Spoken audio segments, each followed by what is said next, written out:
Finally guys आज roller coaster पनि चढियो। मेरो चाहिँ एकदमै ठुलो सपना थियो यसमा चढ्ने अनि धेरै चिजहरू हामी त्यहाँ खेलियो। एकदम मजा पनि आयो र यसरी नै आज चाहिँ हामी एकदमै धेरै चिजहरू खेल्यौँ। सो के खेल्यौँ भनेर हेर्नलाई चाहिँ तपाईँले लास्टसम्म भिडियो नछुटाइकन हेर्नु होला। So hello guys, welcome back to my new vlog. सबैजना सन्चै आरामै हुनुहुन्छ होला र म पनि एकदम ठिकठाकका साथ घुम्नको लागि निस्केको छु। आज चाहिँ हाम्रो कलेजबाट घुम्नको लागि एउटा पार्कमा लाँदैछ, जुन कि एकदमै मजा आउनेवाला छ। र म चाहिँ घरबाट निस्किसकेर ट्रेन स्टेसन आएर ट्रेन पनि चढिसकेको छु अनि बिचबाट ट्रेन नोरिखाइ पनि गर्नु पर्दो रहेछ, जुन ठाउँमा म पहिला बस्ने गर्थेँ। अनि बिचबाट एक दुईजना साथीहरू पनि भेट भए अनि तिनीहरूसँग सामेल भएर सँगसँगै लाग्यो। अनि हामीहरू त्यहाँ पुगिसक्दा चाहिँ मान्छेहरू थुप्रो आएर गइसकेको रहेछ। त्यहाँ पुगेपछि थाहा भयो कि आधीभन्दा बढी त अझ आउन बाँकी नै रहेछ।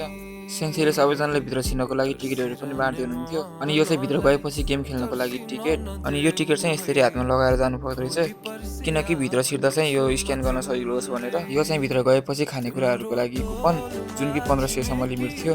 अनि अघिको टिकट चाहिँ यहाँ देखाएर भित्र छिर्न लागेको। भित्र छिर्न साथ चाहिँ यस्तो मजाको ठाउँ देखियो, कति बेला पुगम भइसक्यो आफूलाई। तर त्योभन्दा पहिला चाहिँ हामीले यो टास्कहरू पुरा गर्नुपर्ने हुन्छ। हामी चाहिँ फर्स्ट गेम रोलर कोस्टर खेल्नको लागि चाहिँ 1 घन्टा जस्तो लाइनमा बस्नु पर्यो।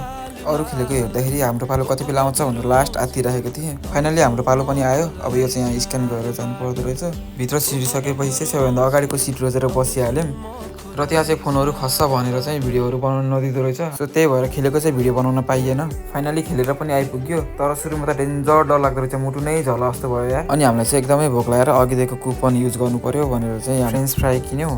अनि एकछिन सबैजना बसेर पेट पनि पूजा गरियो।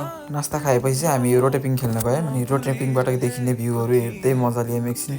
यहाँबाट हेर्दाखेरि चाहिँ एकदमै रमाइलो हुने के सब ठाउँहरू देखिने। सो त्यही भएर एकदमै रमाइलो भयो। त्यसपछि चाहिँ हामी साइकलको पाइँता हाने जस्तै एउटा यो गेम रहेछ, यसलाई पनि खेल्यौँ। अनि यहाँ चाहिँ केटाटीहरू खेलेको देखेर मलाई चाहिँ मेरो बचपनको याद आयो। त्यसपछि यो काठको रोलर कोस्टरमा चाहिँ खेल्न गएको, एकदमै डर लाग्यो। सबसे डर लाग्ने भनेको चाहिँ यही रहेछ। अझै पनि हामीले कति धेरै गेमहरू खेलेको थियौँ, तर त्यो सबै देखाउनको लागि भिडियो लामो हुने भएर मैले यति नै गरेँ आजको लागि।